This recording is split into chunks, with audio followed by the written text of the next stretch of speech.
This next statistic stopped me in my tracks today. Young men in some Chicago neighborhoods face an even more violent and deadly situation than U.S. troops did during the wars in Iraq and Afghanistan. That's according to new research in the JAMA Medical Journal. They found the risk of a man between 18 and 29 being killed in a shooting in one of Chicago's most dangerous neighborhoods was higher than the death rate for U.S. soldiers in those wars.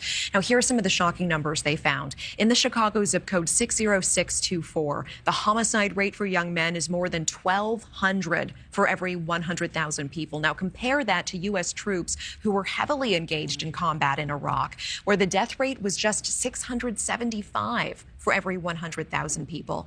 Joining us now to discuss this, Dr. Brandon Del Pozo, professor at Brown University, part of the team behind this research. Brandon, thank you so much for being here. Thank you for having me, Natasha. Were you surprised by these findings? So, for a while, Chicago was called Chirac as a trope, sort of talking about the war in Iraq. As a person who was a New York City police officer in the 90s, I thought it was possible that that lived up to the reputation, but we wanted to do the math.